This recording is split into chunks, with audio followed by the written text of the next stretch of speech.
신앙생활은 관계입니다. 우리가 이렇게 교회에 모여서 함께 교제를 나누고 또 함께 삶을 나누고 기도 제목을 나누고 이런 것들이 다 우리의 신앙생활인 거죠. 나 혼자서 절대로 할 수 없습니다. 근데 신앙생활은 결코 사람들과의 관계가 아니죠. 그 관계의 시작은 바로 하나님과의 관계에서부터 시작됩니다. 하나님을 얼마나 느끼고 살아가는가, 또 하나님을 내 삶의 주인으로 모시고 나의 삶의 모든 순간순간 그 하나님께 나의 모든 것을 맡기고 얼마나 살아가는가, 거기에 우리의 신앙생활이 달려 있습니다. 예레미야를 통해서 하나님이 우리에게 끊임없이 말씀하시는 것이 무엇일까요? 나와 같이 관계를 맺자라고 말씀하십니다. 나의 마음을 너가 아느냐? 너의 마음을 내가 안다. 그러니 너의 마음을 다 나에게 맡겨라 라고 말씀하고 계시는 거죠. 근데 우리는 어떻게 살아가나요? 우리의 솔직한 마음을 하나님 앞에 다 고백하지 않습니다. 우리의 있는 생각 그대로 하나님 앞에 다 내려놓지 않습니다. 여전히 내가 붙들고 살아가고 내 힘으로 해결하려고 하며 내 방법으로 그것을 풀어가려고 합니다. 우리가 어제 하루도 너무나도 쏜살같이 하루가 지나가지만 어제도 얼마나 많은 일들이 우리 가운데 있었습니까? 그런데 그 가운데 얼마나 또 여러분들은 하나님께 그 모든 것의 주도권을 내어드렸습니까? 하시는 모든 일들, 또 맺었던 그 세상 사람들과의 그 모든 관계들, 또 급박하게 다가오는 그 많은 일들 속에 여러분들은 얼마나 그 모든 것의 주도권을 하나님께 내어드리셨습니까? 우리는 하나님이 우리의 인생의 주인임을 잘 알면서도 여전히 내 마음대로 내 생각대로 살아가죠. 그렇게 살아간 결과는 무엇인가요? 오늘 우리가 읽은 12절, 13절, 14절, 그것은 하나님을 떠난 자의 그 삶의 모습을 너무나도 잘 보여줍니다. 12절에 뭐라고 이야기하죠? 내 상처는 고칠 수 없고 내 부상은 중하도다. 고칠 수 없는 상처 가운데 헤매는 것, 그것이 하나님과의 관계에서 벗어난 사람의 삶의 상태라는 것입니다. 중한 부상을 입습니다. 우리가 세상에 많은 것을 가진 것 같고 세상에 많은 것을 누리는 것 같은데요, 어떤 상태 가운데 빠지게 되나요? 자기도 감당할 수 없는 심각한 부상 가운데 어느 순간 빠져 있게 되는 것을 봅니다. 많은 것이 이미 있는데, 손에 쥐고 있는데, 사람들이 많은 것을 이뤘다고 칭찬하고 있는데 내 안에는 무엇이 있나요? 그 누구도 치료할 수 없는 그 심각한 중병 가운데 걸려있는 우리의 모습을 보게 되죠. 이렇게 표현합니다. 그 중병에는 약도 없고 처방도 없다라고 말하고 있습니다. 많은 것을 내 힘으로 이루기 위해 발버둥치고 또 내 삶의 문제를 해결하기 위해 끊임없이 노력해 왔고, 그리고 그렇게 지금 당면한 문제들을 해결하면서 살아온 것 같았는데 그 결과는 무엇인가요? 더 깊은 중병, 더 깊은 상처, 더 중한 부상 가운데 빠져 있는 모습을 발견하게 되는 것이죠. 그리고 이제는 더 이상, 예전에는 돈으로도 됐고 건강으로도 됐고 인간관계로도 됐고 어떤 세상의 것으로 됐는데 이제는 아무것도 해결책이 없는 상황 가운데 빠져 있는 것이 바로 하나님과의 관계를 외면하고 내 방법대로 살아가는 사람의 모습이다라는 거죠. 그렇게 육체적으로 다 피폐해집니다. 그리고 또 어떤 상황인가요? 13절은 법적으로도 이제 아무런 해결책이 없다라고 이야기합니다. 내 송사를 처리할 재판관이 없다라고 이야기합니다. 처리할 재판관이 없다. 그 죄가 너무나도 중하고 그 죄가 너무나도 심해서 돌이킬 수 없는 그런 상태 가운데 빠져 있다라고 이야기합니다. 그리고 마지막으로 14절과 17절에 이렇게 이야기합니다. 14절 앞부분에 너를 사랑하던 자가 다 너를 잊고 찾지 아니하니. 그렇게 사랑한다고 고백하고 그렇게 너 아니면 안 된다고 이야기하던 사람들이 다 어떻게 됐다고요? 다 나를 잊고 떠나간다라는 겁니다. 더 이상 나를 찾지 않는다라는 거죠. 그리고 17절에 이렇게 표현합니다. 여호와의 말씀이니라 그들이 쫓겨난 자라 하매 시온을 찾는 자가 없은즉.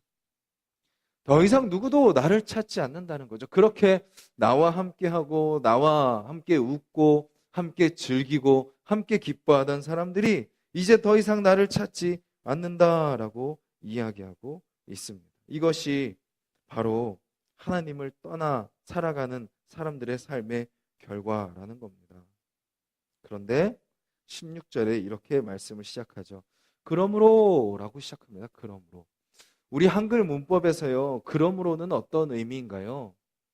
그렇게 너희들이 육체적으로, 법적으로, 관계적으로 다 이제 망가진 상태이기 때문에 그러므로 인과관계죠. 그러므로 너희들이 이렇게 될 것이다. 그렇다면 앞에 다 망가진 상태에서 이어지는 그러므로의 다음 내용은 무엇인가요?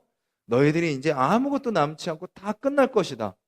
이것이 가장 최악의 결말이 이제 그 다음에 그러므로에서 나올 것이죠. 근데 오늘 본문은 논리적으로 전혀 맞지 않는 내용이 나옵니다. 그러므로 뭐라고 이야기하고 계시나요? 너를 먹는 모든 자는 잡아먹힐 것이다. 내 모든 대적은 사로잡힐 것이다. 너에게 탈취해간 자는 탈취당할 것이다. 너에게서 노략질한 모든 자는 노략물이 될 것이다. 원래 논리적으로는 어떻게 나와야 되나요? 너가 잡아먹힐 것이고 너가 사로잡혀 갈 것이고 너가 탈취를 당할 것이고 너가 노략물이 될 것이다. 이것이 그 논리적인 흐름에는 맞습니다. 그런데 하나님은 전혀 정반대로 이야기합니다.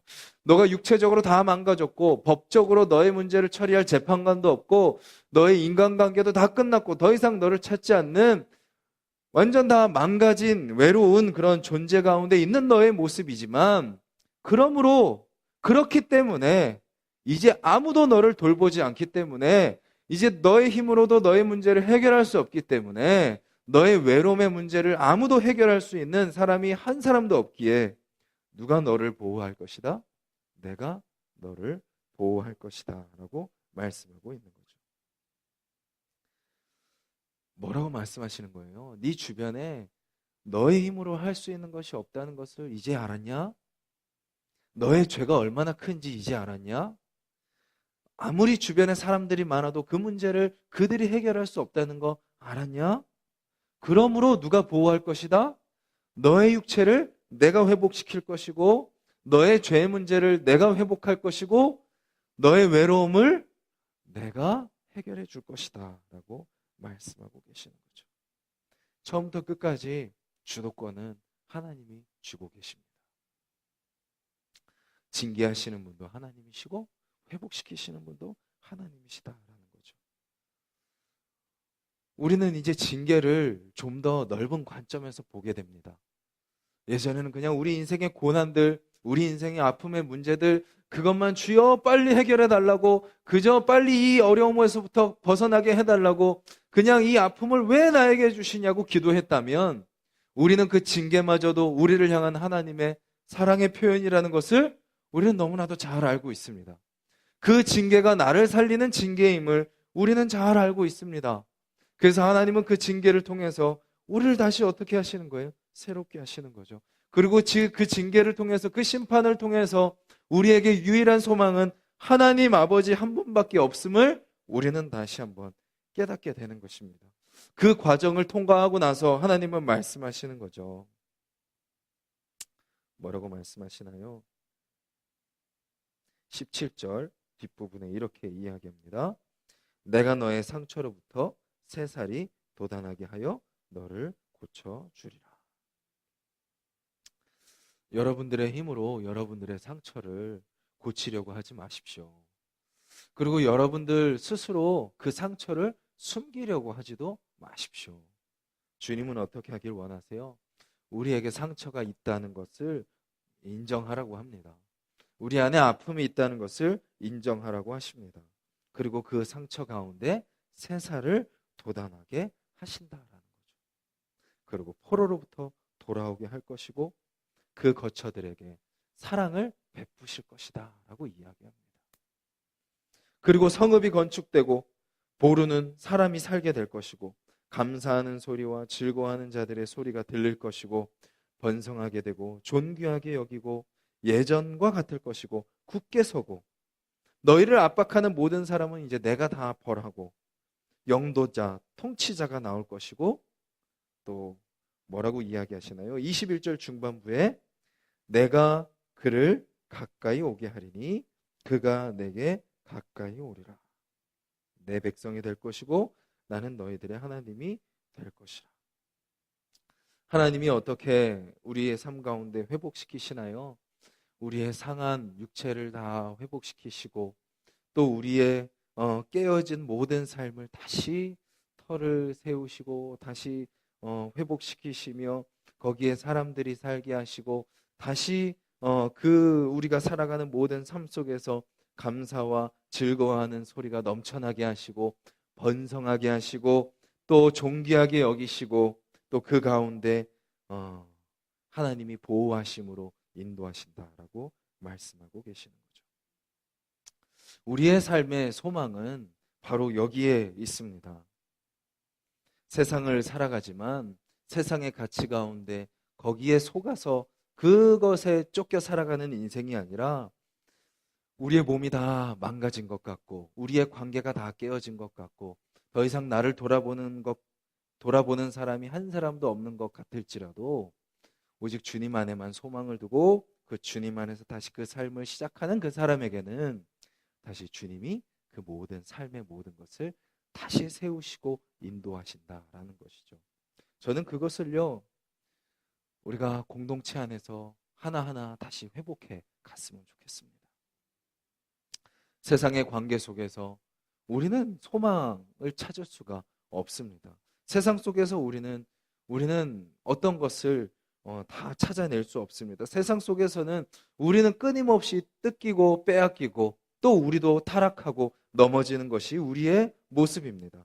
하지만 주님 안에서 다시 그 관계를 시작할 때, 주님 안에서 우리의 삶을 시작할 때 다시 그 주님을 바라보는 사람들이 모이는 이 교회 안에서 우리가 다시 서로를 위해서 기도하고 다시 손잡고 그 안에서 다시 그 삶을 시작할 때 우리는 공동체 안에서 우리의 존재의 목적을 다시 회복하게 되는 거죠. 우리의 삶의 방향을 다시 회복하게 됩니다. 우리의 연약함도 다시 바라보게 되고요. 또 그 안에서 서로의 모습을 통해서 하나님이 나를 만져가시는 것을 깨닫게 되는 거죠. 그렇게 공동체 안에서 다시 세워지고 굳어지고 단단하게 되고 이 안에서 다시 웃고 감사하고 즐거워하는 모습들이 공동체 안에서 회복될 때 이 안에서 서로를 끌어주고 당겨주고 서로를 의지하며 서로를 위해서 기도하며 다시 그렇게 하나님이 세워가신 것을 경험할 때 그런 공동체를 통해서 하나님은 세상에 무너진 것들을 다시 회복해 가실 줄 믿습니다. 세상에 깨어진 관계들을 다시 회복해 가실 줄 믿습니다. 우리가 더욱더 그 하나님 안에 소망이 있음을 의지하며 정말 우리가 자주 모이진 않지만 모일 때 더 사랑하는 공동체가 되기를 간절히 소망합니다. 우리도 여전히 연약하고 부족한 모습이지만 저는 우리가 모일 때마다 정말 감사의 고백이 서로 넘쳐났으면 좋겠습니다. 서로에게 모자라고 서로에게 부족한 부분을 바라보기보다도 정말 저 사람이 있음으로 말미암아 얼마나 이 공동체에 유익이 많은가 그것에 우리가 포커스를 두는 공동체가 되었으면 좋겠습니다. 그리고 내가 부족하고 내가 연약할지라도 하나님이 나를 통하여 이 공동체 가운데 어떻게 사용하시려고 이곳에 나를 부르셨는가 기대하는 마음으로 우리 각 사람이 이곳에 있었으면 좋겠습니다. 서로를 존귀하게 여기고 또 때로는 상대방을 굳게 세우는데 내가 디딤돌이 되어서 그 사람을 굳게 세우는 역할을 서로 하는 그런 공동체가 되기를 바랍니다. 그런 우리를 통하여 그런 또 우리 교회를 통해서 하나님은 또 깨어지고 무너진 세상을 회복시켜 가실 줄 믿습니다. 그렇게 준비되고 그렇게 쓰임받는 우리 교회가 되기를 바라고 또 여러분들이 가는 모든 삶의 현장 속에서 그 주님이 회복해 가시는 것을 경험하시고 주님이 만져가시는 것을 경험하시고 여러분들 안에 우리도 여전히 힘든 인생을 살아가지만 주님이 회복하시는 감사와 주님이 회복하시는 그 기쁨이 우리 내면에서 다시 회복되어서 그런 여러분들을 통하여 세상 사람들이 기쁨과 즐거움을 회복하게 되고 주님 앞에 나아오는 놀라운 구원의 역사가 우리를 통하여 일어나기를 주님의 이름으로 간절히 소망합니다.